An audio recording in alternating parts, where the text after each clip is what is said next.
Alguém tem alguma questão ou comentário? A gente estava falando na aula passada sobre dualismo de propriedades e eu fiquei devendo ainda um pouco falar um pouco, pelo menos mencionar o dualismo de predicados, né? Então, o dualismo de predicados é uma concepção em filosofia da mente que é aparentada ao dualismo de propriedades, mas ela não coloca a discussão em termos metafísicos, em termos de coisas e suas propriedades. Então, quando a gente está falando de coisas e propriedades, nós estamos falando da realidade, certo? Propriedades são propriedades de coisas.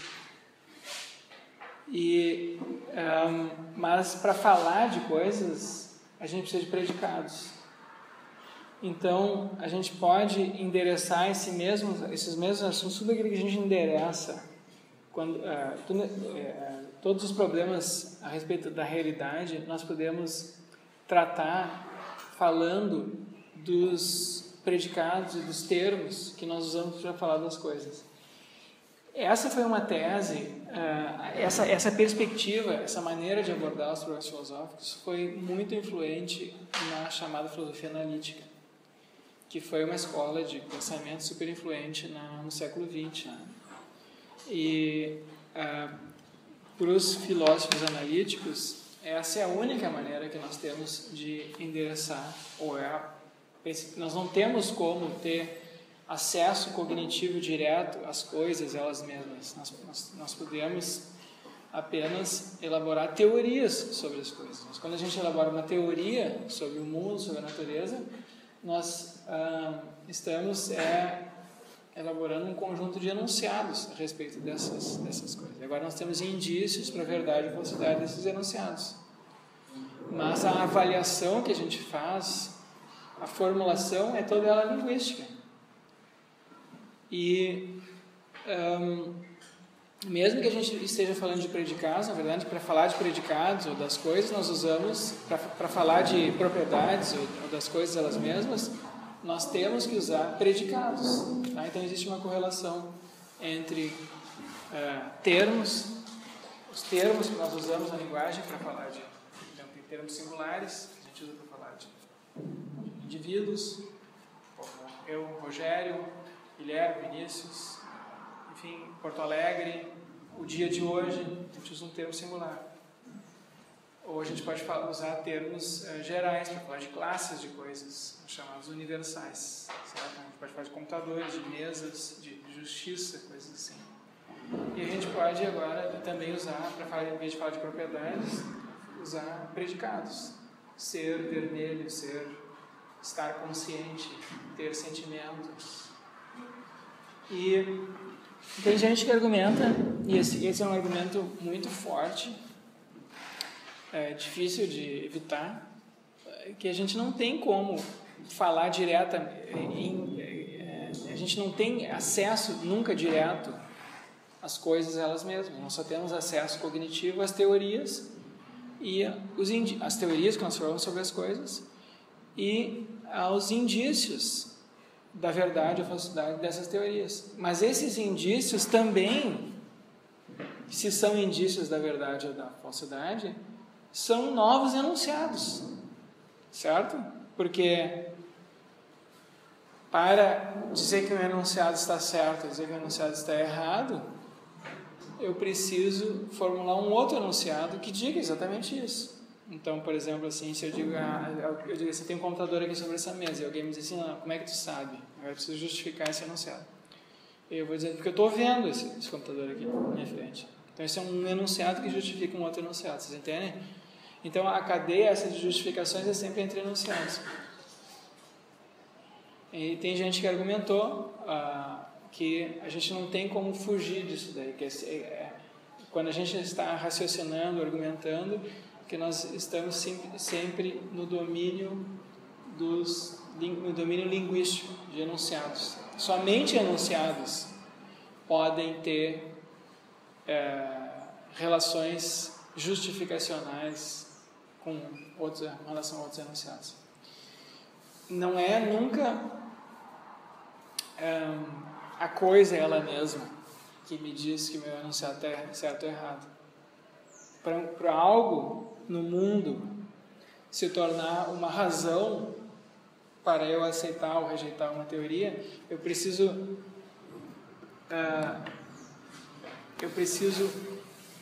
perceber esse algo no mundo e relatar isso de alguma maneira. Esse algo pode estar no mundo, eu posso não perceber, então não vai ter nenhuma força justificacional ou refutatória do que eu acredito, com relação ao que eu acredito. E eu posso perceber esse algo de muitas maneiras, né? Então pode ser que tenha um computador, pode ser que tenha uma mente aqui na minha frente, mas eu não percebo isso aqui com uma mente, eu descrevo isso aqui como uma máquina, sem consciência. Então o enunciado de que não tem uma mente aqui na minha frente é agora apoiado por esse outro enunciado de que isso aqui é um computador, porque eu entendo o computador, a gente entende o computador dessa maneira.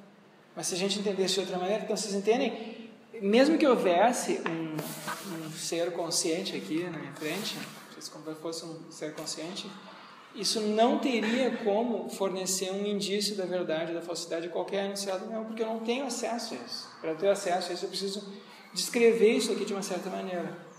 Tá? Então, pensando assim, Donald Davidson, outros filósofos, formularam isso que se chama de monismo anômalo. Monismo anômalo é a tese segundo a qual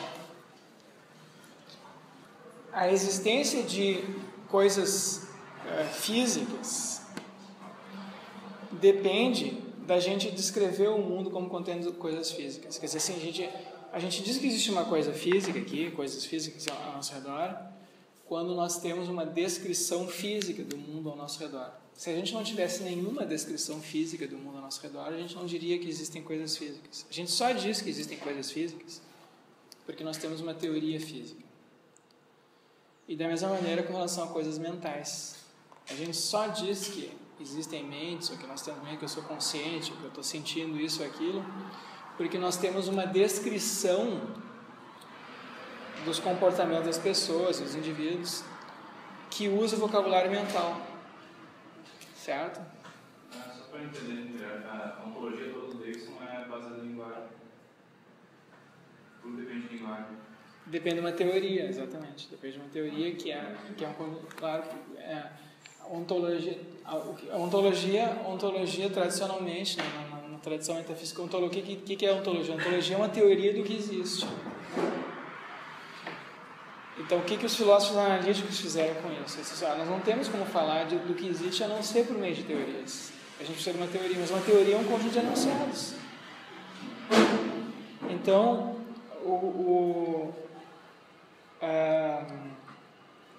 se a tua ontologia... O que significa dizer que tu tem uma ontologia fisicalista? Significa que a tua descrição do mundo só contém termos e predicados físicos. Ou é traduzível, né, para o vocabulário da física, que nem o Hempel lá propôs, fisicalista naquele sentido. Ou ela já é física ou ela é traduzível para o vocabulário da física. O que significa dizer que a tua ontologia é dualista? Significa que para um filósofo desse tipo, significa que quando tu descreve o mundo, tu não usa só termos físicos, termos e predicados físicos, tu usa também termos e predicados mentais, certo? E então tem um conjunto de teses articuladas aí, e uma maneira de colocar isso é o seguinte, da seguinte maneira: questões a respeito da existência ou não de objeto, de coisa, do que quer que seja no mundo, são questões técnicas, certo? São questões que só podem ser respondidas de maneira precisa por meio de uma teoria. E, então, no senso comum, a gente não tem propriamente teorias a respeito, teorias ontológicas. A gente tem, enfim, intuições, a gente tem inclinações, mas não propriamente o tipo de chamado compromisso ontológico que tu tem numa teoria. Porque, e veja como é que funciona no senso comum, né? No senso comum, as pessoas às vezes dizem assim, você pergunta para elas, existem números? Pergunta para alguém aí, se existem números. Sim, óbvio que existem números, né? Já que não vai existir números. Aí a gente usa, existe 2, 3, 4, enfim. Mas aí tu oferece para essa pessoa um argumento antirrealista em matemática. Tu diz para ela assim, mas números são... Tu não acha que números são criados por seres humanos? Será que se não houvessem seres humanos haveriam números? Aí a pessoa diz, é verdade, mas pensando assim, realmente não existem números. Não é muito difícil. Quer dizer, as pessoas não têm muita convicção, nem argumentos para sustentar uma tese ou outra. A gente usa o vocabulário numérico, aí tu pergunta se existem, sim, existem. Mas aí tu dá um argumento a dizer que não existe, a pessoa muda de ideia rapidamente. A menos que seja um estudante de filosofia. Aí a pessoa, alguém que já tenha pensado sobre isso de alguma maneira, ou um matemático, e tenha elaborado uma mini teoria, mesmo que seja uma teoria rudimentar a respeito. Porque do ponto de vista assim, prático, a gente usa... A mesma coisa com relação a mentes. A mesma coisa com relação a mentes, né? Assim, tu pode... Se bem que com relação a mentes a gente tende a ter intuições um pouco mais fortes, porque é uma noção que está muito arraigada na nossa cultura. Mas pensem assim, por exemplo, com coisas mais abstratas. Tem a discussão em filosofia da ciência sobre se nós temos como ter conhecimento da existência de partículas subatômicas, chamadas entidades não observáveis. A gente não vê essas coisas, não vê fóton, não vê elétron, não vê nada disso. Os cientistas postulam a existência dessas coisas nas suas teorias, mas o teste daquelas teorias é feito por coisas que a gente de fato observa. Então a gente não tem nunca acesso direto a fótons. Por exemplo, aqui essa sala, por exemplo, se a teoria física atual estiver correta, essa sala estaria tapada de fóton. Tem fótons aqui para tudo que é lado, entendeu? Os fótons estão batendo a gente aí, só que a gente não sente isso. A gente não vê os fótons, porque as células do nosso olho, os nossos olhos só são ativadas quando elas são atingidas. Para uma célula ser ativada, precisa ser atingida simultaneamente por, 6, 7, no mínimo 6, 7 fótons. Senão ela nem registra nada. Se bater um fóton só, não vê nada, não registra, como se não tivesse acontecendo nada.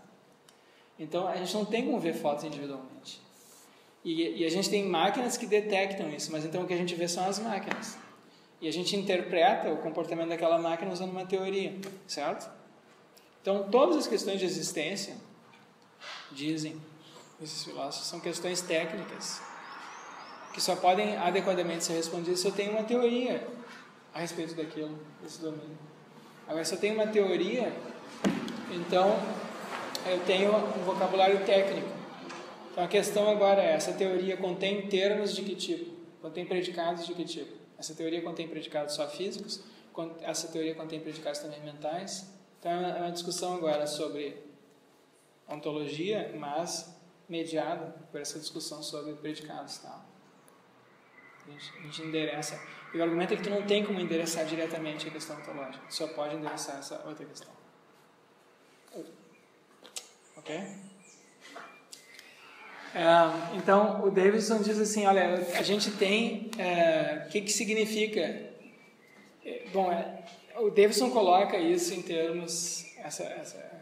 os argumentos dele em termos de eventos mentais e eventos físicos. Aí tem uma tecnicalidade a respeito de eventos que eu vou desconsiderar aqui, tá? Será que... Porque, do ponto de vista técnico, a gente precisa decidir ou discutir, ver argumentos. Será que nós podemos falar que eventos existem ou são só coisas particulares e suas propriedades existem? Então, tem uma outra categoria aqui, que são eventos, tá? Então, além de objetos, das suas propriedades, será que existe também, além de objetos, propriedades, será que existem também eventos? Será que o evento tem um estatuto ontológico à parte? Tem uma discussão sobre isso. O David formulou a discussão, os argumentos dele para o monismo anônimo em termos de eventos, tá? Mas tem gente que rejeita isso. Tem gente que rejeita essa formulação do Davidson, porque eles acham que o evento é simplesmente algo que acontece com uma coisa, com um conjunto de coisas. Como, por exemplo, um fato. O que é um fato? Quando a gente fala de fatos. A gente tem um fato, é um fato que tem um computador sobre essa mesa agora. Isso é um fato. Mas esse fato é algo que existe ao lado. Além de ter um computador aqui, além de ter uma mesa, tem também o fato, que é o computador estar sobre a mesa, ou não. Se eu descrevo o computador, eu escrevo a mesa, eu já descrevi tudo que tem que ser descrito e eu não acrescento mais nada dizendo que isso é um fato. Então tem essa discussão. Tem alguns filósofos que preferem simplificar, certo? E dizem, não, vamos reduzir tudo a coisas, propriedades e suas relações, ou no vocabulário. Né? Nós não precisamos de uma teoria que fale de eventos, a gente basta uma teoria que fale que tenha termos singulares e predicados de coisas singulares, certo? E aí se eu tenho isso, eu derivo disso daí, isso que a gente chama de fatos ou eventos. Então tem essa tecnicalidade. Então o Davidson formulou em termos de eventos mentais, vou deixar de lado isso aqui. O Davidson formulou em termos de eventos mentais e eventos físicos. Então o monismo anômalo é a teoria segundo a qual todos os eventos são físicos. Todos os eventos que existem, tudo que acontece, é um evento físico. Não há nada no mundo, no universo, que aconteça e que não tenha um registro físico, que não possa ser descrito fisicamente. Então, por isso o monismo, certo? É uma teoria, digamos assim, materialista nesse sentido.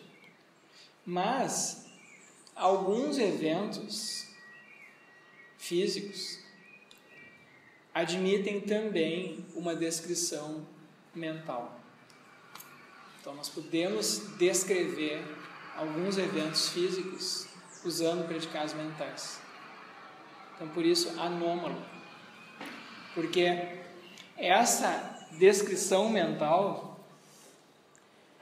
os predicados mentais, para Davidson, não se deixam formular os eventos mentais, por exemplo, os eventos que são descritos usando predicados mentais, não se deixam formular em termos nomológicos ou legaloides, que algumas pessoas dizem, nomológicos. Eles não seguem leis estritas, que eles chamam de leis estritas, como os eventos da física seguiriam. O que significa se comportar de acordo com uma lei estrita? Significa que essa é uma lei que não admite exceções, que ela não tem cláusulas, é uma lei, uma regra. Por exemplo, força igual a massa vezes a aceleração do Newton, os vários sempre. Tá?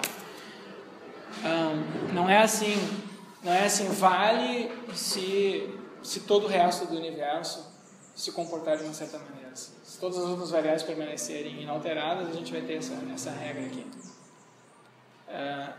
E o Davidson diz, a gente pode fazer descrições, nós fazemos de fato descrições mentais, mas para as descrições mentais, para os eventos mentais, nós não temos leis estritas, leis que não admitam exceções. As leis psicológicas são do tipo assim, a pessoa, por exemplo, pensa, vamos pegar um exemplo, tipo aqueles exemplos freudianos, né? A pessoa, enfim, as crianças, depois, enfim, isso fica com a gente pro resto da vida, segundo Freud, desenvolve o complexo de Édipo. Então, a gente desenvolve um amor pela mãe e um ódio pelo pai que quer nos castrar, e porque a gente está, né, o pai quer tolir a criança, porque a criança seria tomar o lugar dele, e enfim, a criança tem essa competição com o pai. Enfim, isso forma uma maneira da criança se comportar, e isso se manifesta às vezes no comportamento das crianças e dos adultos. exceto se isso ficar recalcado em ti, entendeu? Então tem 1001 possibilidades disso não aparecer no comportamento normal.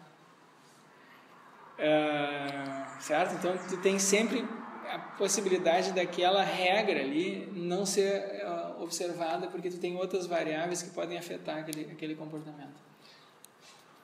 Mesma coisa assim, a gente pode fazer um comportamento sobre uma previsão sobre o comportamento das pessoas na próxima eleição. Tu faz uma pesquisa eleitoral e as pessoas, o candidato A tem a maior parte das intenções de voto, depois segundo lugar esse, terceiro lugar aquele. Mas como é que são as previsões que fazem os cientistas políticos aí? Eles dizem assim, olha, se tudo permanecer como está, se as pessoas não mudarem de opinião, né? Pode acontecer 1001 coisas, a pessoa pode mudar de opinião no meio do caminho, até a eleição, na mesma hora lá de votar, e trocar o voto. Então, não são nunca leis estritas, as regras que descrevem os eventos mentais admitem sempre a possibilidade das coisas outras variáveis que não são mencionadas naquela lei, naquela regra, interferirem com aquilo que aquela regra prediz. E isso não acontece na física. Ok? Bom, esse assunto é super complicado, porque tem gente que diz que isso acontece, depois que o Davidson escreveu isso aí, teve gente que começou a dizer que isso acontece também na física. E que a concepção que o Davidson tinha das leis, que era a concepção que todo mundo tinha naquela época, década de 50, 60, 70, era uma concepção ingênua. E aí houve uma grande discussão em filosofia da ciência sobre leis e o papel das leis na física ou nas ciências naturais em geral. E então tem gente que argumentou em filosofia da ciência que mesmo na física não é assim, tá? Mas enfim, foi assim que ele formulou. Se vocês quiserem, para quem quiser saber mais sobre isso, tem um livro, o livro mais assim, influente discutindo isso daí, é o livro da Nancy Cartwright.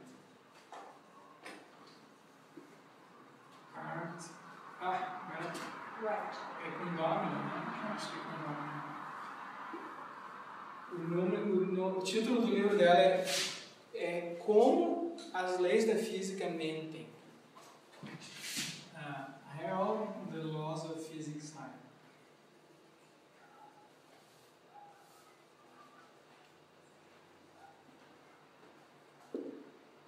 Eu acho que, se eu não me engano, é uma ponte de travessão, não é uma afirmação conjugada. Mas, enfim, a tese central do livro dela é que, em geral, os físicos não usam essas leis estritas para formular suas teorias, eles usam modelos. Eles criam modelos simplificados da realidade e, com base nesses modelos simplificados da realidade, eles fazem predições. Então, por exemplo, assim, pensa num psicólogo experimental, um behaviorista. Ele pega um ratinho, como é que ele faz? Ele faz predições sobre o comportamento, por exemplo, de um rato num labirinto. Né? Ele dá uma droga, depois faz o rato passar por um labirinto várias vezes e monitora a atividade cerebral daquele rato. Depois o rato dorme e ele monitora o sono do rato. E aí o padrão de ativação cerebral do rato durante o sono é parecido com aquele ele repete no sono o padrão de ativação cerebral que ele repetiu quando ele estava encontrando o caminho lá para sair do labirinto. E aí faz uma hipótese sobre isso, certo? Então ele pega e estuda um fenômeno complexo, que é o fenômeno da memória, do sono, que ninguém entende direito, e aí ele faz uma projeção sobre aquilo, ele projeta aquilo para outros mamíferos, né? Para seres humanos, inclusive. Faz conjecturas a respeito daquilo, faz uma previsão.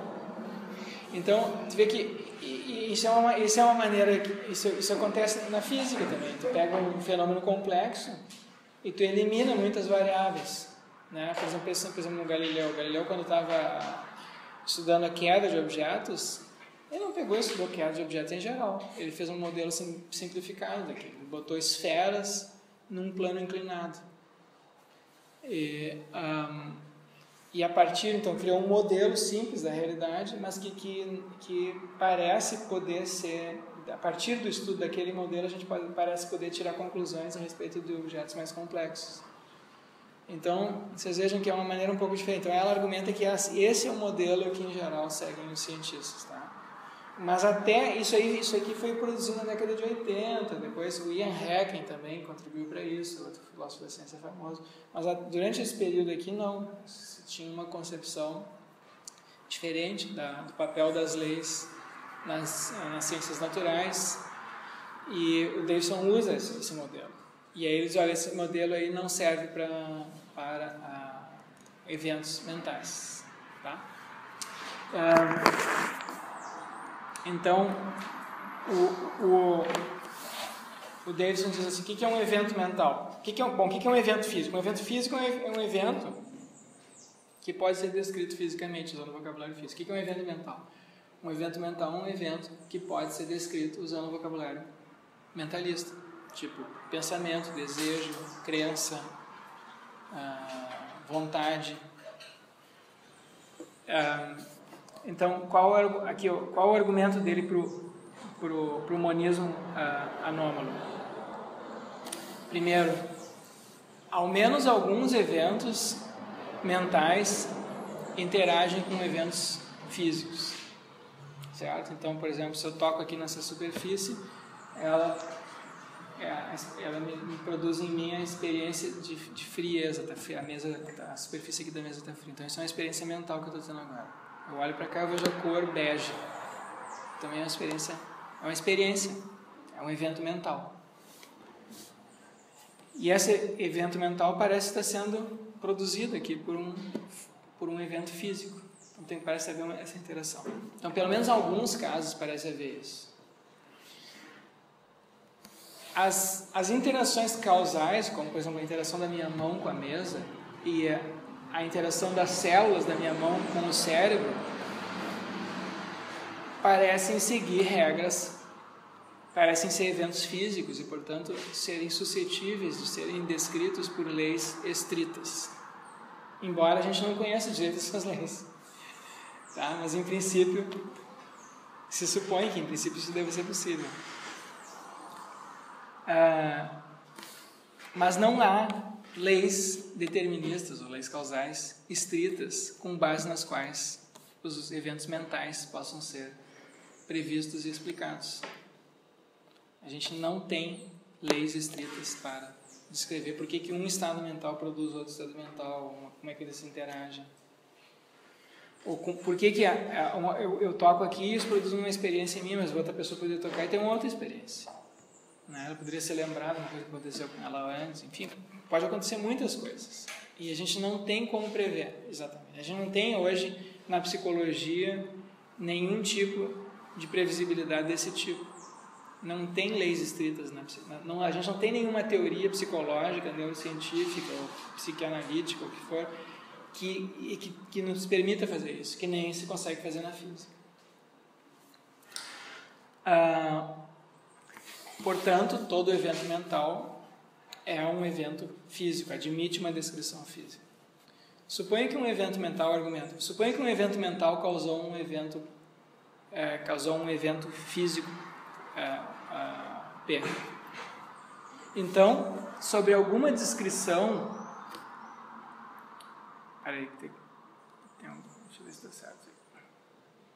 Suponha que M, que é um evento mental, causou P, um evento físico. Tá? Então, eu tenho um pensamento, um desejo, isso me leva, por exemplo, a beber água. Então, sob alguma descrição, M e P, se existe uma relação causal aqui, essa relação causal, que é da minha vontade para eu beber água, a minha vontade seria mental, e eu bebendo água é algo físico. Então, se tem uma relação causal aqui, essa relação causal deveria poder ser descrita por uma lei estrita. Mas não há nenhuma lei estrita que nos leve da psicologia de eventos mentais para eventos físicos. A gente só tem leis estritas que regem a passagem de eventos físicos para outros eventos físicos. Portanto, se existe uma relação causal aqui, essa relação causal tem que ser física.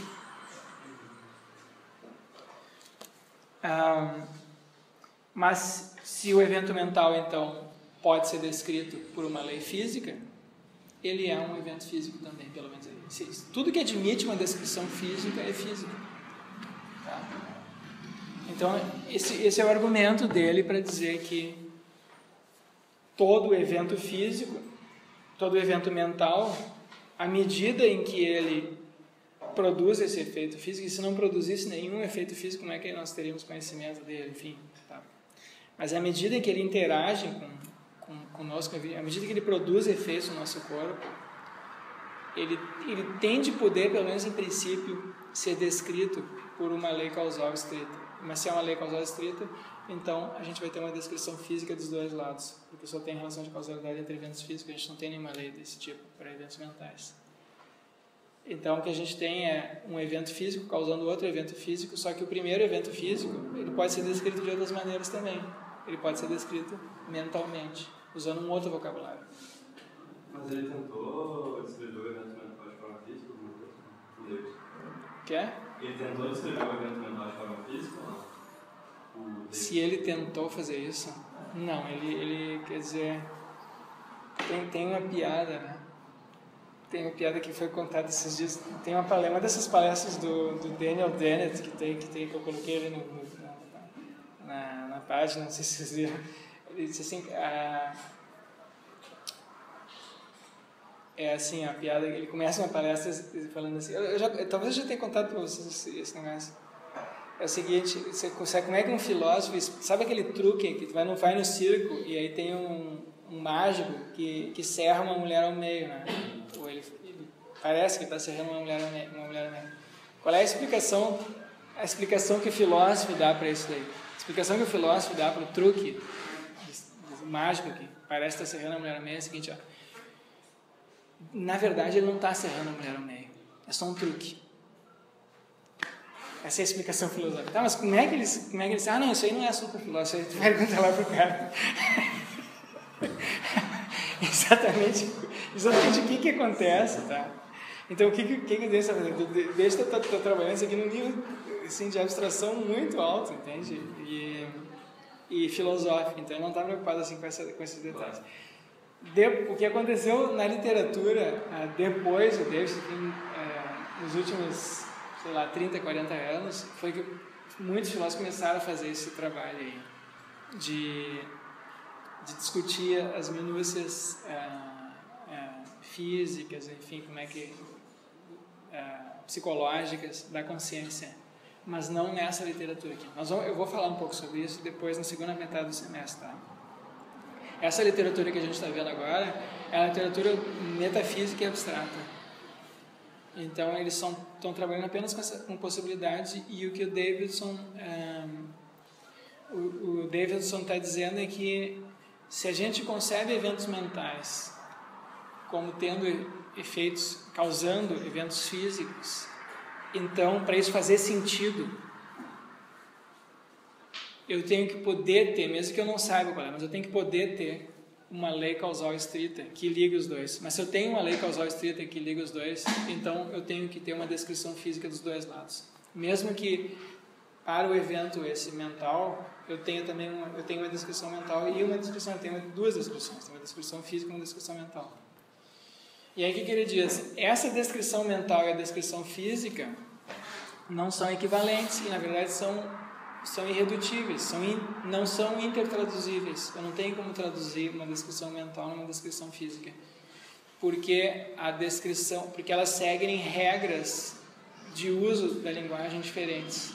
Então, a adequação do uso de predicados físicos depende da aplicação dessas leis físicas da natureza. Então, a gente tem testes, tem teorias físicas que nos dizem quando é adequado descrever um predicado físico, usando uma categoria qualquer, energia, massa, quais são os elementos químicos ali que estão envolvidos naquele objeto, que compõem aquele objeto,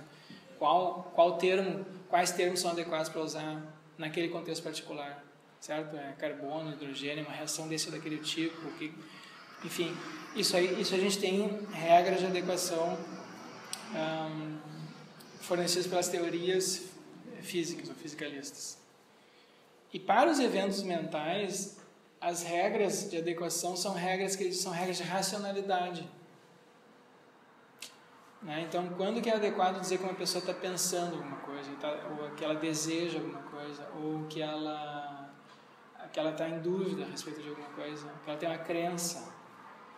E as regras que a gente usa para atribuir a alguém um estado mental desses tipos, são regras gerais de racionalidade.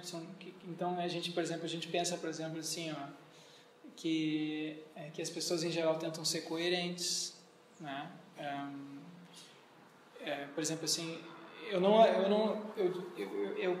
nesse momento, se me perguntassem, eu atribuiria a ti muitas crenças. Por exemplo, eu acho que tu acredita que está nessa sala, que está em Porto Alegre, que está numa aula de filosofia da mente, que tu está consciente de pessoas ao teu redor. Eu atribuo a ti essas crenças todas. E eu atribuo a ti essas crenças todas porque eu acho que tu não é louco. Entendeu? Porque tem um mínimo de racionalidade. Claro que provavelmente todos nós temos crenças incoerentes, assim, umas com as outras. Mas, em geral, quando a gente se dá conta dessas incoerências, a gente tenta eliminá-las, ou pelo menos anular o contato uma das outras. As crenças incompatíveis umas com as outras. Por exemplo, a pessoa pode ter crenças, pode ter crenças religiosas, né, no domingo que ele esquece depois nos dias de semana, entendeu? Quando vai, sei lá, quando vai para o exército, vai para o comércio, vai jogar futebol, esqueceu lá os 10 mandamentos. Isso pode acontecer, mas em geral não. Em geral, se tu tem crenças mais próximas, elas se articulam de maneira mais ou menos holística, interdefinidas, e então tem um mínimo de coerência que tende a haver entre elas. E a gente usa esses princípios assim, holísticos de racionalidade para atribuir crenças ou estados mentais em geral, escrever eventos mentais. A gente não usa essas regras da física, das ciências naturais. Então, o Davidson diz que não são intertraduzíveis porque são regidos por princípios distintos. Então, isso que acontece. A gente tem uma descrição física de tudo o que acontece, mas alguns eventos físicos admitem também uma descrição mental. Certo?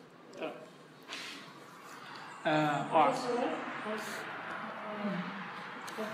sim. Essa premissa eu queria dizer, que não há desde o início dos estudos com base na história de eventos mentais. Uma objeção a essa premissa poderia ser que, sim, tem leis, por exemplo, a lei da intencionalidade. A lei da intencionalidade. Qual é a lei? Mentais, né? Se eu tenho uma intenção que possa ser prevista, um determinado estado mental meu,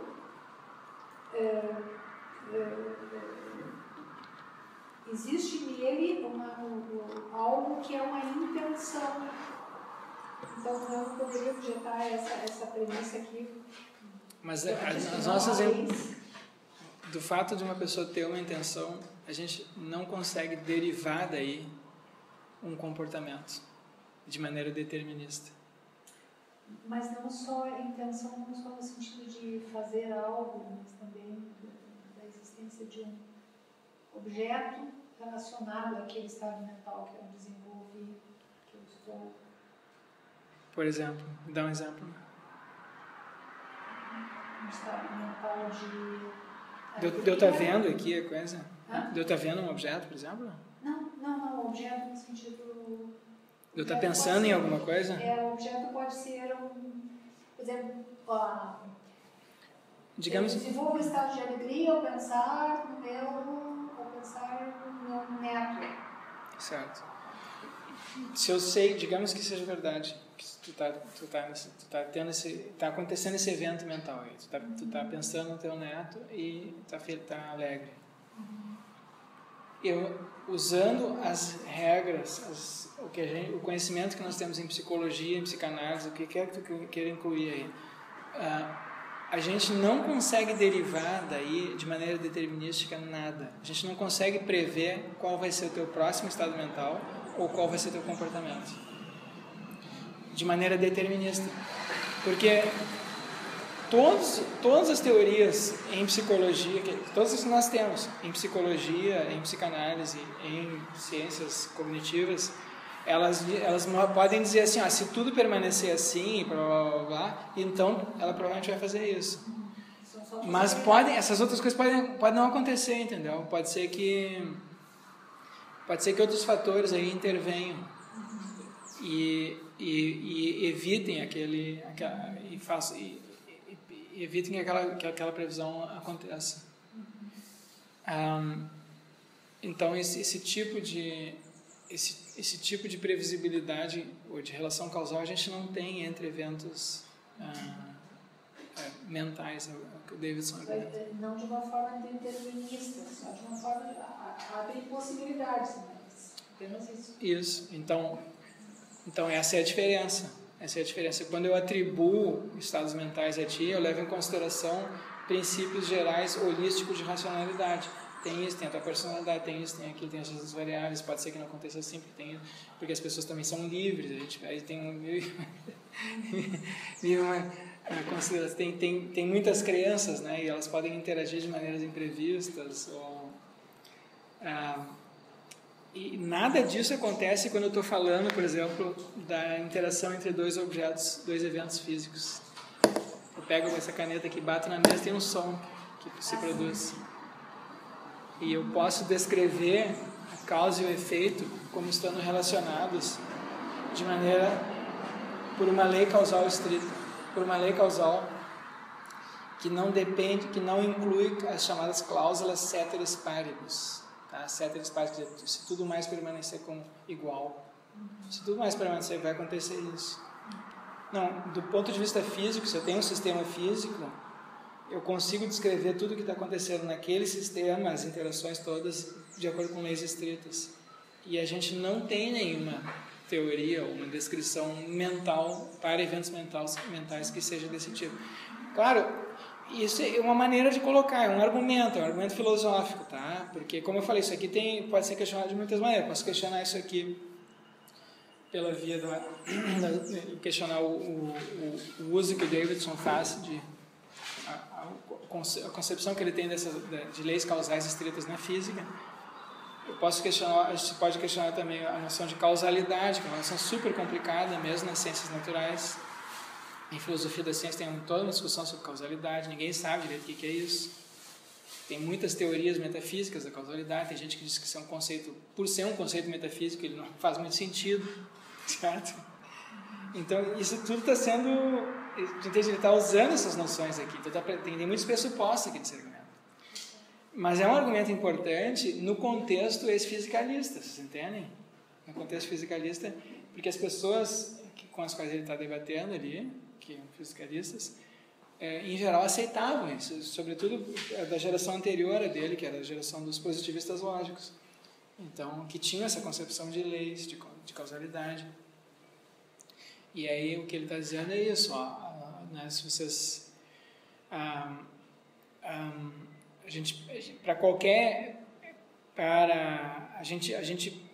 gente pode fazer uma descrição fisicalista do mundo, mas isso não nos impede de descrever também alguns eventos que são físicos de maneira mental.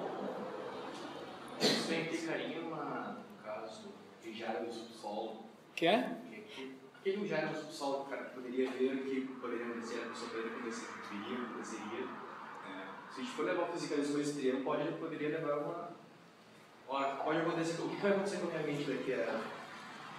Se a gente for levar o fisicalismo extremo... Fisicalismo é a tese segundo a qual tudo o que existe quer dizer, só existe o que as teorias físicas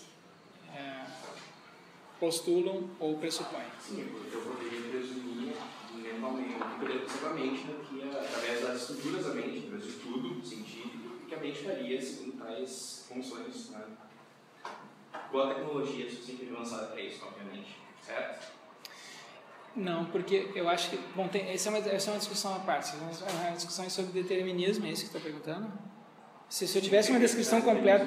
Se eu fosse... Digamos que eu seja fisicalista, tá? Que eu seja materialista, fisicalista, reducionista, tudo. Materialista, fisicalista estrito. Só existem corpos e propriedades de corpos, só. Só existe aquilo que as teorias físicas descrevem e mais nada. Não existe mente, não existe Deus, não existe alma, só objetos físicos e suas propriedades. É isso? Tá. E tem uma questão adicional agora. Tem uma questão adicional que é a seguinte. Essas teorias são deterministas ou não? Aqui o Davidson está dizendo que, está sugerindo que sim, né? Muita gente sugeriu que sim. Muita gente pressupôs isso. E na literatura popular isso é tomado, é meio que pressuposto. E muitas pessoas assim que fazem a vulgarização das teorias científicas apresentam elas dessa maneira. Mas a rigor, do ponto de vista assim técnico e filosófico, não existe essa implicação. As teorias físicas atuais e as do passado são compatíveis tanto com o determinismo quanto com o indeterminismo. Determinismo é uma tese filosófica sobre as teorias físicas. Não há nenhuma teoria física atual ou do passado que diga que o mundo é determinístico. Isso é uma interpretação filosófica das teorias físicas. É um outro registro. Que é? Falar sobre a ladeira escorregadia do chão. Não é da ladeira escorregadia, é uma generalização. Se pega alguns fenômenos para os quais se tem leis estritas e aí se faz uma generalização. Mas não há nenhuma teoria desse tipo. E aí a referência mais importante para essa discussão é um livro do...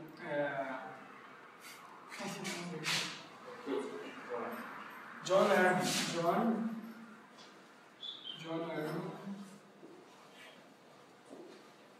Ele é um filósofo da ciência viva, um dos mais importantes vivos, enfim. E o título do livro é A Primer on...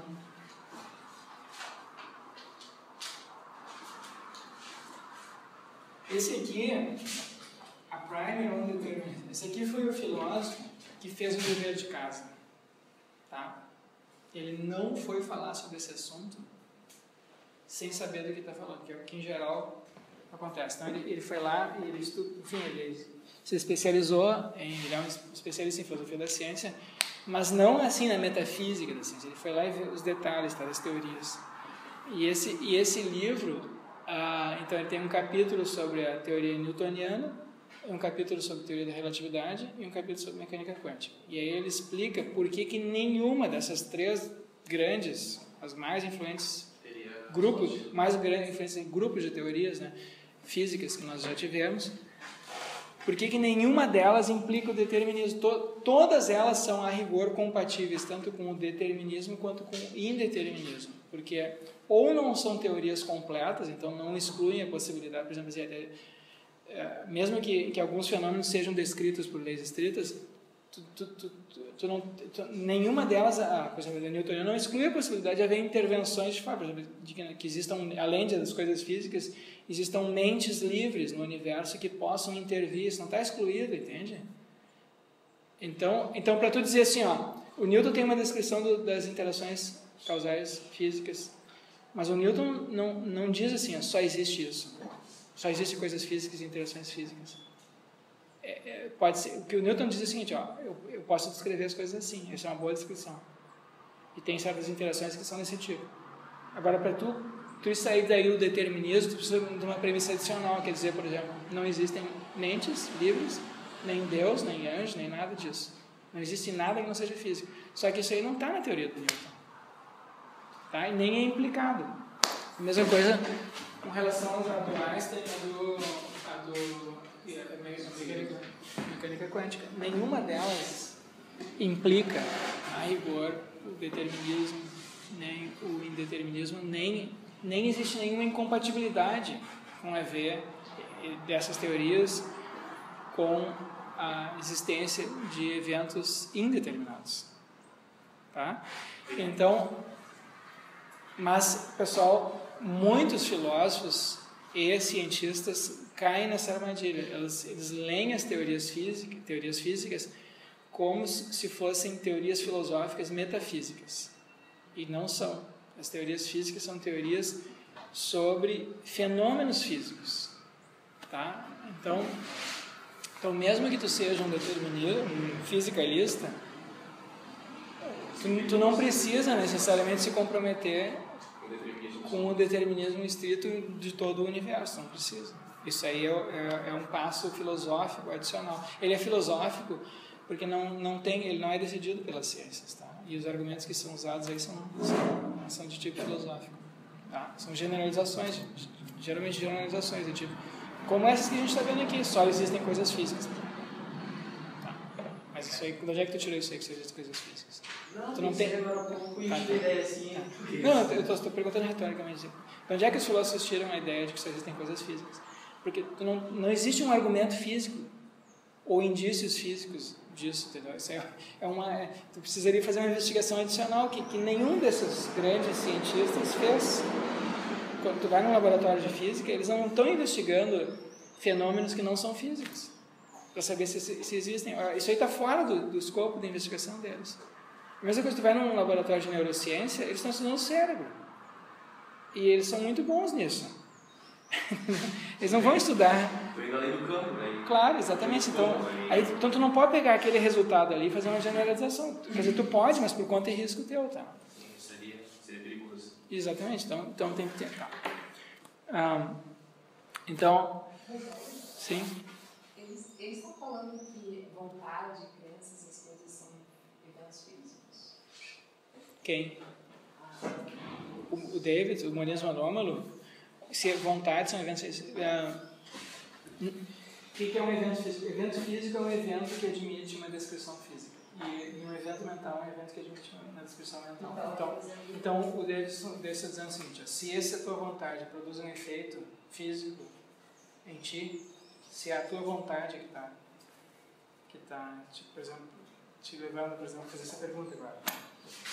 Então, esse evento mental que supostamente produziu esse efeito físico tende a poder admitir uma descrição física também.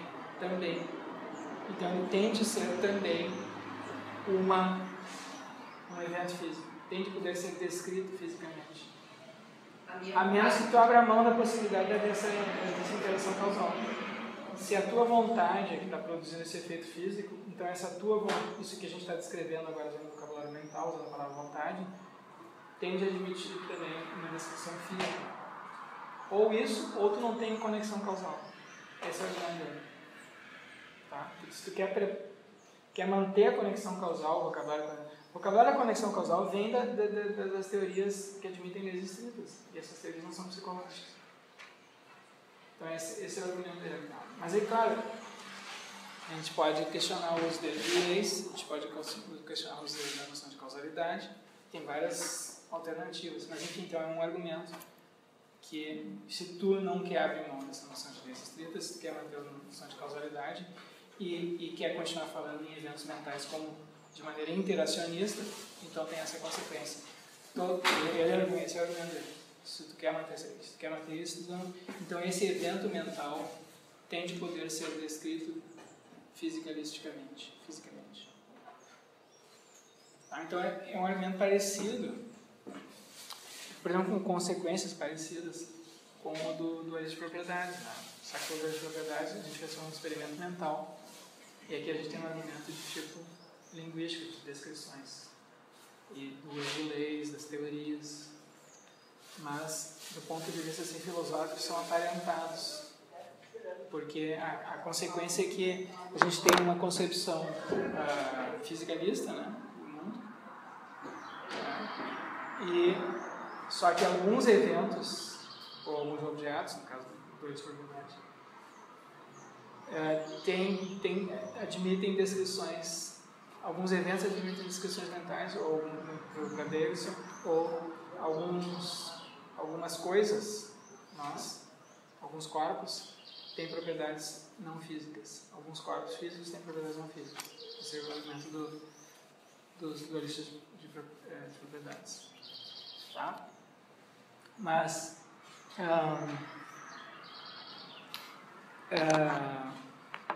Então, tem uma dificuldade, mas, de novo, a mesma dificuldade que se colocava, uma dificuldade análoga ao que se colocou para os dualistas de propriedade, se coloca aqui também, que é de como tu explicar, então, essa eficácia, né, do mental. Será que a gente precisa mesmo de uma... Então, o que a gente tem aqui? A gente tem um evento físico, que Deus está dizendo, esse evento físico aqui, talvez ele admita também uma descrição mental, também é um evento mental também. A tua vontade. Aí você está dizendo assim, a tua vontade, me deu vontade de fazer uma pergunta, de falar alguma coisa, então, e foi isso, e aí tu falaste alguma coisa. Então, se seguiu disso aqui um outro evento físico, que foi a tua fala. E o que o David está dizendo aqui, se tem uma relação causal aqui, na verdade, a relação causal, esse evento aqui, tem de poder ser descrito fisicamente também. Então, é o mesmo evento, é um só evento que está descrevendo de duas maneiras. Está descrevendo usando o vocabulário mental e usando o vocabulário físico. Mas a relação causal é só entre o evento físico e o evento mental. Então, parece que o evento físico... Oi? A causal é só evento físico e evento físico. Exatamente. Então, para falar de causalidade só aqui nesse nível aqui.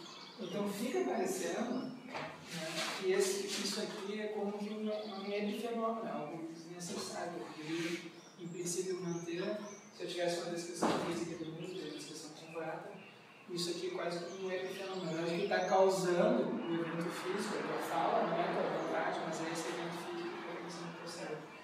E aí eu dei isso e tá, mas não é que são dois eventos, é o mesmo evento, é um só evento, está descrevendo de duas maneiras. Aí tem esse argumento.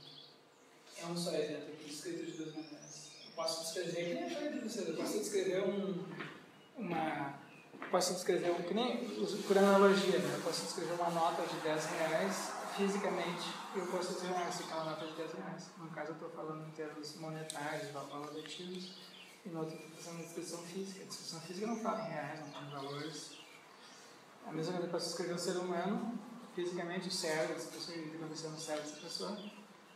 Mas eu posso também dizer, ela está sentindo isso, ela está pensando aquilo. Mas é o mesmo conjunto de eventos que está acontecendo no cérebro, ou na pessoa, naquele corpo, sendo descritos de maneiras diferentes. Qual evento mental que não pode ser físico, descrito fisicamente? Qual evento mental que não pode ser descrito fisicamente? Qual evento mental que não pode ser descrito fisicamente? Esses aí são, ele admite os eventos mentais descritos fisicamente. E qual que não pode ser descrito fisicamente? Não tem, nem para Davidson não tem nenhum evento mental. Não tem? Não. Então venceu, não tem refutação. Não, calma lá, não é tão simples assim. Aqui essas questões aqui não são nunca debates assim do tipo tudo ou nada. Entende? Não, entendi, eu falei bem claro, mas não tem. Todas essas posições têm pressupostos e consequências. E o que elas fazem é assim, eles tomam um conjunto de pressupostos do debate ali, como ele está se colocando, e apresentam um argumento pressupondo algumas coisas. Dados aqueles pressupostos, aquilo obriga as pessoas que aceitam aqueles pressupostos a darem um passo à frente, enfim, enfrentarem aquele argumento. Daí tem várias maneiras, ou tu aceita as consequências, ou tu rejeita os pressupostos, ou tu mostra que tem um erro na argumentação. Então é assim que procede. Tá? Então, como na filosofia os pressupostos podem ser sempre questionados, a gente não tem um conjunto de pressupostos que seja universalmente compartilhado por filósofos, então a discussão pode ir por muitos caminhos. Certo? Mas tem refutação desse argumento. Se tem refutação. Refutação do humanismo, esse... Bom, como eu falei para ti, tu não precisa aceitar as premissas, tu não precisa aceitar a noção de lei causal estrita que ele usa, ele está pressupondo que só pode falar em relações de causalidade, relações entre eventos físicos, um evento físico causando o outro por meio de leis causais estritas. Tem gente que não aceita isso nem na física, que é o caso da Nancy Cartwright, então tu pode criticar isso. Tu pode criticar a noção de causalidade que ele usa, tem gente que acha que é uma noção metafísica. Tu pode partir de uma premissa diferente, que é o que fazem os dualistas. Os dualistas dizem assim, olha, o meu ponto de partida é que a consciência, o pensamento é real. E que isso é indubitável para mim. E é um elemento da realidade que é inquestionável para mim. Pode ser escrito fisicamente.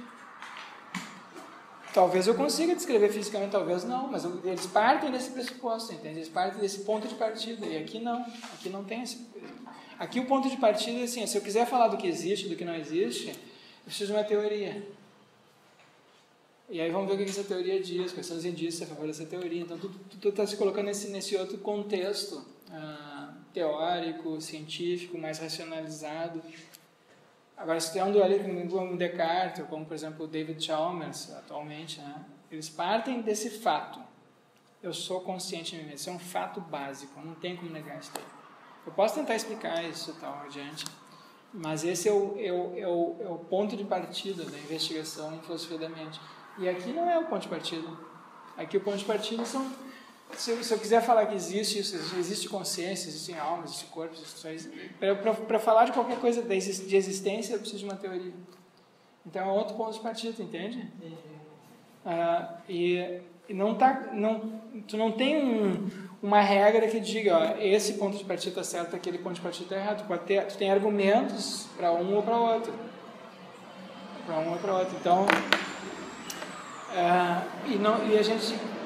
E na literatura é difícil dizer quem tem razão, qual é o argumento que é mais forte. Tem argumentos fortes nos dois sentidos. Então não tem nenhum argumento que seja assim, conclusivo, acabou.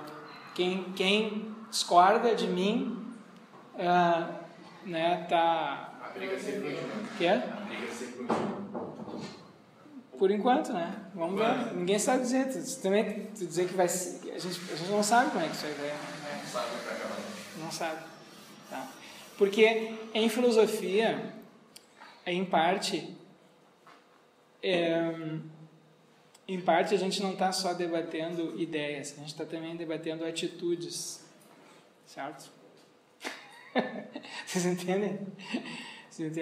A gente está debatendo assim, como é que eu vivo a minha vida, como é que eu me comporto, como é que eu concebo a mim mesmo, quem eu sou. Então, se eu adoto uma concepção mais materialista, isso tende a me levar a uma certa concepção de mundo. E se eu adoto uma concepção mais fisicalista, assim, mais reducionista, isso é uma outra concepção de mundo.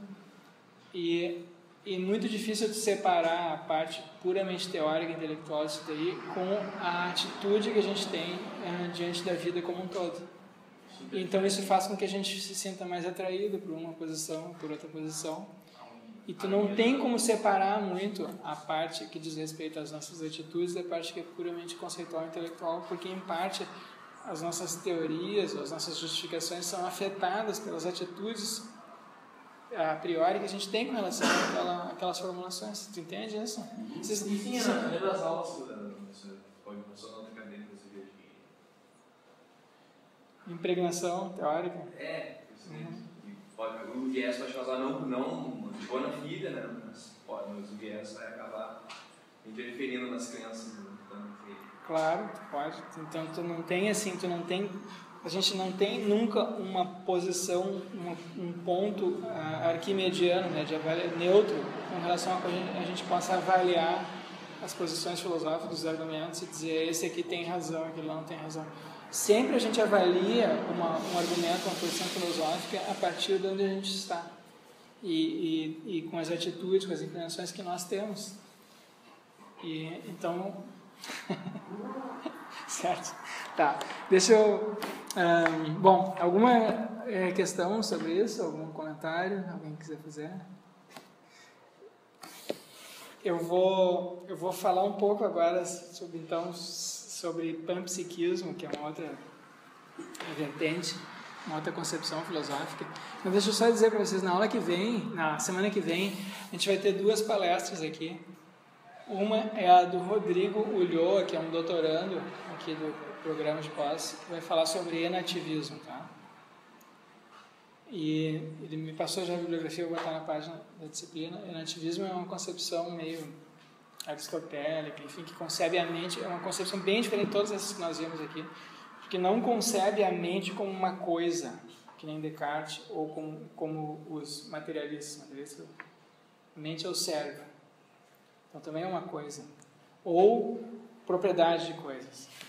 Para os enativistas, a mente é uma maneira da gente se relacionar, enfim, eles resgatam aquelas concepções mais aristotélicas. Então, bem interessante. E bem diferente de tudo que a gente viu até agora. E na quinta-feira, vem um professor do Rio de Janeiro, vai dar uma palestra, para dar palestra no horário da aula aqui. As 2 palestras serão no mini auditório, tá? Todo mundo sabe, ali em cima. E o Wilson Mendonça vai falar sobre o argumento da concebilidade, que é um tipo parecido. Se algo é concebível, então é possível. Então, tem as versões mais recentes disso daí, desse argumento. A última versão desse argumento foi formulada por David Chalmers.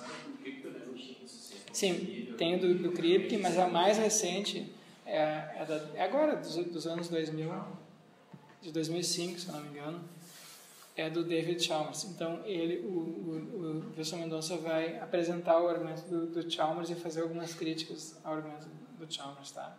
Então, isso na quinta-feira. As 2 são as 4h30? Sim, eu vou mandar um e-mail para vocês na véspera, lembrando que a aula não é aqui, que vai ser ali na outra sala. Tá? E eu sei que eu estou devendo para vocês os trabalhos, eu devo, não nego, e pago quando puder.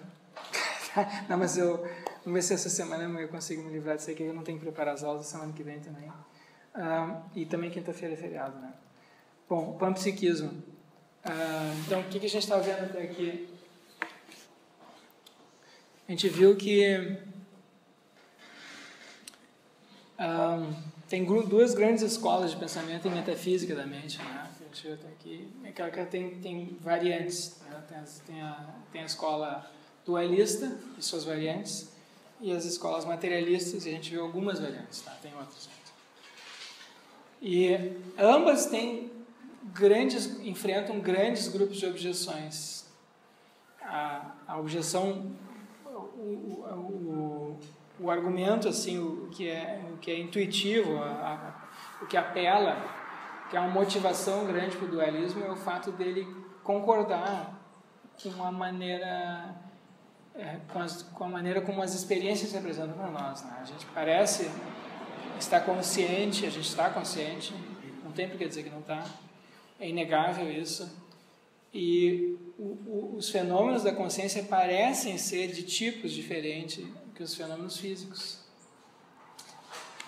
Então, por exemplo, a consciência nossa é uma consciência perspectiva, de primeira pessoa, tem um sujeito, tem o meu ponto de vista, e nada disso parece acontecer no domínio estritamente físico, quando a gente está descrevendo objetos, por exemplo. Essa garrafa aqui não parece ter um ponto de vista, não parece ter um sujeito, não parece ter experiências, e nós temos. Nós e alguns bichos, né? Cachorros, gatos, mamíferos, certamente têm algum grau de consciência. Então, parece haver, assim, a nossa experiência imediata, ou pelo menos assim, de senso comum, sugere isso. Por outro lado, o dualismo tem grandes dificuldades de explicar como é que acontece a interação. Se a consciência é concebida dessa maneira, como tendo uma natureza distinta da natureza física, então a gente fica com esses problemas de interação. Como é que tu explica? Como é que tu explica que uma coisa causa a outra? Né? Sempre Por outro lado, então uma alternativa a isso é o materialismo. A gente pode pensar, vamos abandonar o dualismo, porque nós não sabemos explicar a interação, vamos imitar os físicos, os biólogos, e buscar uma explicação unificada da natureza que não postule nada de mental, que postule apenas coisas materiais. E nesse caso, a grande dificuldade é como é que tu explica o surgimento da consciência. Como é que pode coisas estritamente físicas darem surgimento, permitirem o surgimento de experiências. A gente não tem nenhuma explicação minimamente plausível para como é que esse tipo de coisa possa acontecer. A gente tem explicações de regras de comportamento, certo? A gente sabe que como é que tu condiciona um bicho a se comportar, um ser humano a se comportar de uma certa maneira. Mas isso não explica o problema difícil da consciência, que é o problema da qualidade da experiência subjetiva. Por que a gente não poderia ter evoluído como seres muito complexos, com comportamentos muito complexos, mas que não têm experiências subjetivas? Por que além de ter comportamentos complexos, como muitos organismos têm, plantas têm, enfim, o comportamento das plantas é bem mais complexo do que parece para nós, assim, né? Já uma planta parece estar parada, não parece estar acontecendo nada. Tem mil e uma coisa acontecendo, né, numa planta.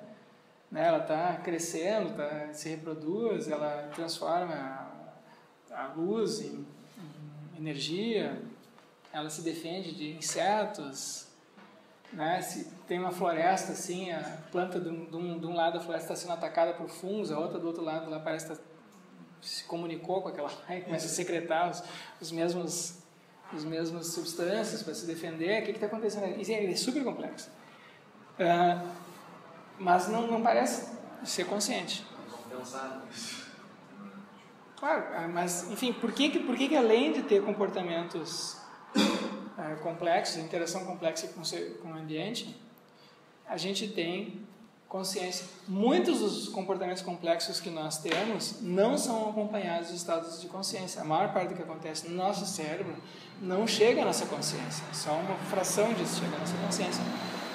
O nosso sistema imunológico, por exemplo, funciona de maneira super complexa e aparentemente inteligente, né? Porque não é aleatório o comportamento, né? E, no entanto, a gente não tem consciência disso, né? Então, por que nós temos esse componente adicional? Então, como é que surge isso em nós? Como é que tu explica o surgimento de estados conscientes, experiências?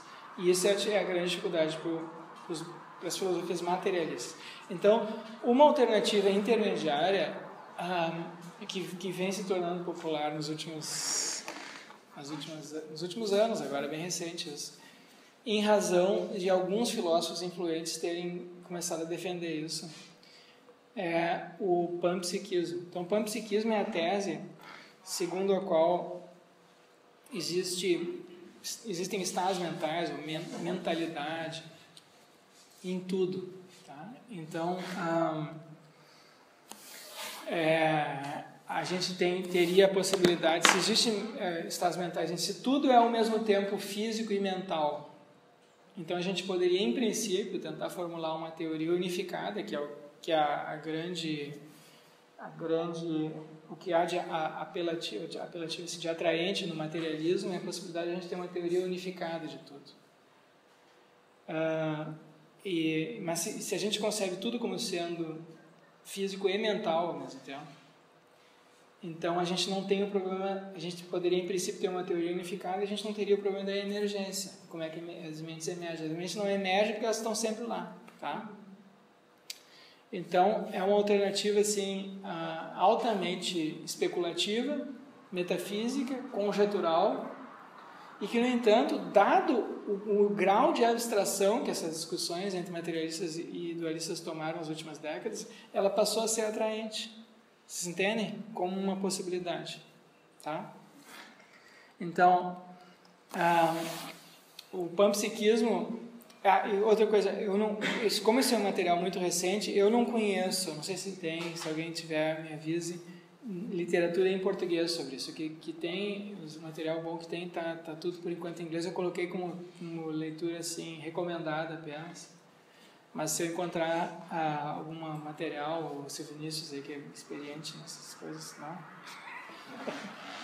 Encontrar, daí eu coloco ali na página.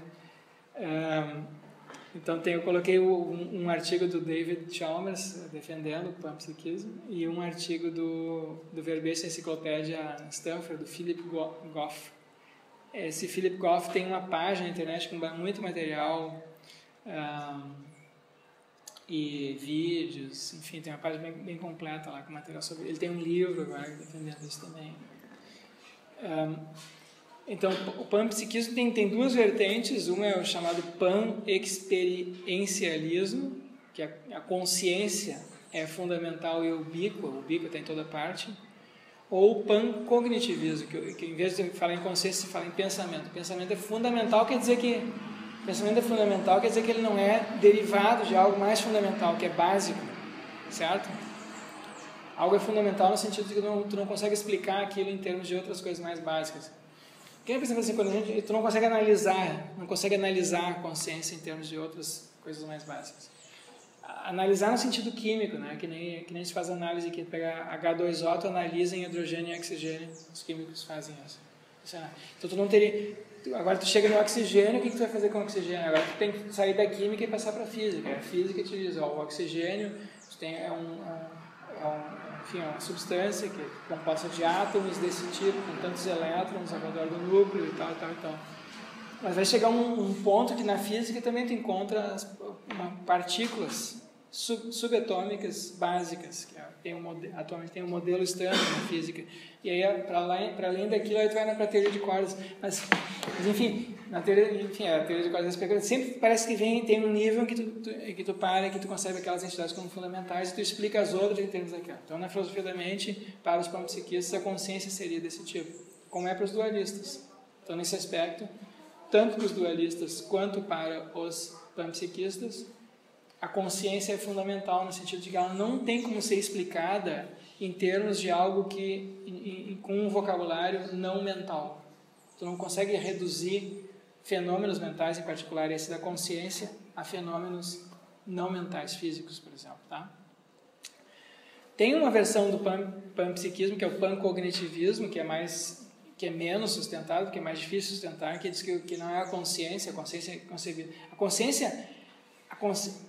A consciência é um fenômeno mais geral, do qual o pensamento é uma parte. Porque o pensamento é um tipo muito complexo de consciência. Então é mais difícil de sustentar o pancognitivismo, por exemplo. Assim, é muito mais complicado, mais complexo o fenômeno, por exemplo, de eu fazer uma inferência, de eu ter um desejo, de eu ter uma dúvida, do que eu simplesmente beber a água e sentir um gosto gelado na boca.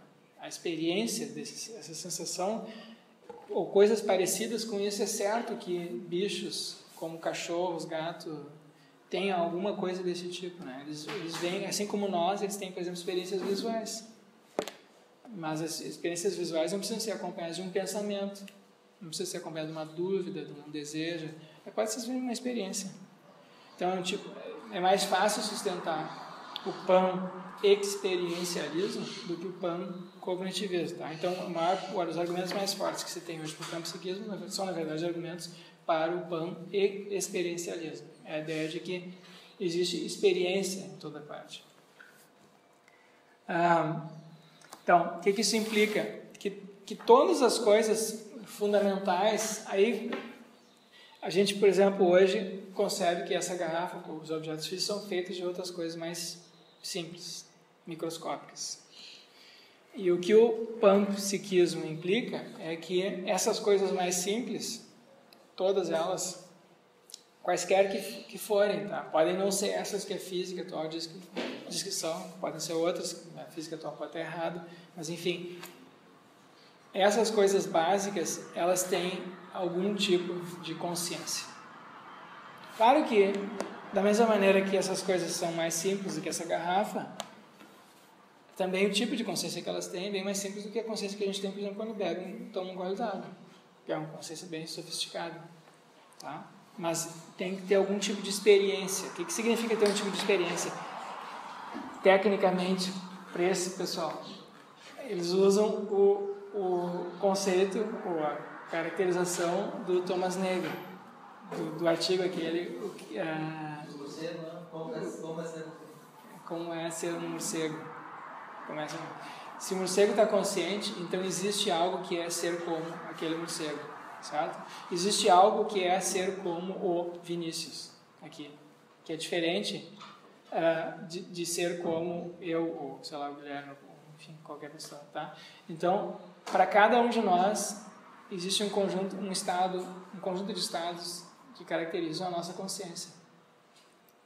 E é isso que é estar consciente. Tem que ter algo qualitativo, que é diferente da mera descrição dos comportamentos, né, do Vinícius, enfim, de qualquer outra pessoa. Descreveu os comportamentos externos dele, como é que ele se comporta, como é que o corpo dele age, não me diz como é que é ser o Vinícius, porque eu poderia fazer exatamente o que ele faz, externamente, mas está tendo experiências internas diferentes. Então, o estado de consciência é um estado interno qualitativo, ok? Então, o que esse pessoal está dizendo, quando o psiquista está dizendo, é que existe algo que é ser como um elétron, um fóton. Claro que a gente não faz a menor ideia, eu não faço a menor ideia de como é ser um morcego, né? Não faço a menor ideia. Mas, assim, se eu atribuo a ele consciência, então tem algo que é ser como um morcego. Embora eu possa não saber o que... Na verdade, eu não tenho ideia de como é ser tu, por exemplo. Porque, né? Sei lá o que está na tua cabeça agora. Mas eu posso imaginar. Mas eu sempre imagino da minha perspectiva. Eu não tenho provavelmente como me colocar na tua mente. Mas eu atribuo a ti isso porque eu suponho que exista algo que é ser como tu, que é ter as tuas experiências. Bom, então as partículas elementares todas teriam consciência, mas não necessariamente os aglomerados. Eu pego uma partículazinha aqui, outra partículazinha, que eu coloco elas juntas, isso não quer dizer que essas duas juntas agora têm um outro estado de consciência. Pode ser que aglomerados de coisas conscientes não formem um outro tipo de consciência, por exemplo. O panpsiquista é opcional. O panpsiquista não precisa dizer que essa caneta tem uma consciência própria, porque pode ser que ele atribua estados de consciência muito rudimentares a partículas, mas não atribua um estado de consciência próprio dessa aglomeração particular de partículas. Isso é opcional. Agora, algumas outras aglomerações de partículas, os panpsiquistas, por exemplo, nosso corpo, é uma aglomeração de partículas que tem um tipo de consciência que é diferente das consciências das quais nós somos feitos. Assim também para os animais, para as plantas também, provavelmente. Tá?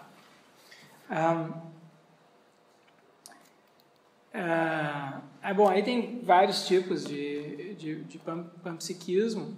Algumas pessoas preferem defender uma versão mais fraca do panpsiquismo, que é o que se chama de protopsiquismo. Então, em vez de tu atribuir às partículas essas propriamente consciência, tu atribui a elas um tipo de protoconsciência.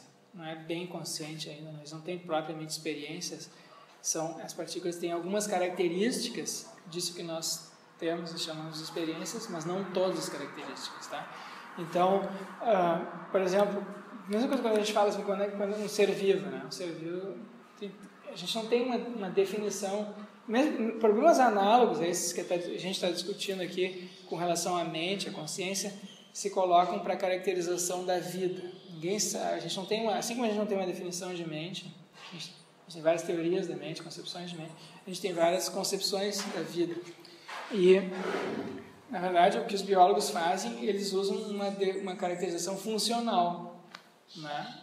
Então, eles têm algumas características que os seres vivos, em geral, exibem. E os seres vivos, em geral, eles têm alguma maneira de extrair energia do meio ambiente, converter, metabolizar aquilo. Eles têm um sistema reprodutivo, tem crescimento, reprodução, morte. Essas três. Tá? E então, mas se a gente for pegar estritamente isso daí, por exemplo, tu pode mostrar que tem alguns elementos químicos, alguns minerais, que parecem ter algumas dessas características, mas não todas. Eu pensei nas características, tipo, vai pegar pelos motores que elas têm. Sim. Assim, parece ser algo com consciência, ou linguagem. Se defendendo. Ela está se defendendo, na verdade. Ela está seguindo as regras genéticas dela, enfim. claro. Não é por vontade. Sim, mas assim, isso que tu está dizendo que você está só seguindo as razões, isso é um materialista diria de um ser humano também, entendeu? Então dependendo de como tu descreve ser vivo, como tu descreve estar consciente, tu acaba tendo que se comprometer. Se a tua descrição for mínima, não for muito exigente, então isso significa que tu vai ter que atribuir vida ou consciência para coisas que nós normalmente não atribuímos nem vida nem consciência, como por exemplo minérios ou substâncias químicas, ou tu atribuir linguagem, consciência a plantas, né? Se for muito mínimo. Então tu tem uma opção aí, tá? Tem uma opção muito e parece meio arbitrário onde é que tu traça a linha demarcatória, mas enfim, parece que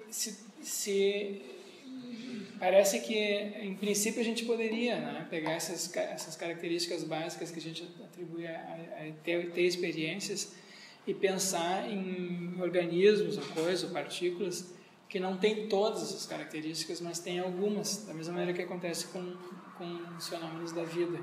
E aí tu tem coisas que parece que estão num estágio meio intermediário ali. E essa é a tese do pan-proto-psiquismo. Tu tem mentes ou proto-mentes em toda parte. Bom, aí nosso tempo está terminando, eu continuo depois, mas deixa eu só mencionar que uma grande vantagem dessa teoria aqui, dessas concepções, é que elas parecem mais fácil de conciliar com a teoria da evolução. Esse é um dos argumentos, né, a favor do panpsiquismo. Um problema difícil de resolver na teoria da evolução é como é que mentes emergem, como é que surge a mente. Porque como é que tu começa com elementos inorgânicos, vírus, bactérias, alguma coisa, RNA, proteínas, né, que se autorreproduzem, depois vai ficando mais complexo aquilo, e num determinado momento parece que surge a consciência. Tem que ter surgido em algum momento, nesses últimos 3,5 bilhões de anos, desde os primeiros bichos, os organismos mais primitivos até agora. Mas quando é que foi? E o que explica, né? Se tu começa com coisas puramente físicas, como é que explica que num determinado momento emerjam esses fenômenos da consciência? E o panpsiquismo diz não emerge em nenhum lugar, sempre esteve presente. Então, nesse sentido, ele tem essa vantagem. Mas, assim, é uma vantagem exclusivamente especulativa, tá? Porque, a rigor, a gente não tem a menor ideia do que seria essa consciência, a não ser a consciência que nós temos de nós próprios. Então, a gente sabe que nós somos conscientes e se a gente toma isso como ponto de partida, a gente pensa as outras coisas, os outros organismos que existem devem partilhar minimamente dessas mesmas características que nós, mesmo que de maneira mais rudimentar, mais primitiva. Então, é um argumento assim que apela à simplicidade, né, do raciocínio, mas enfim. Tá, continuamos na semana que vem com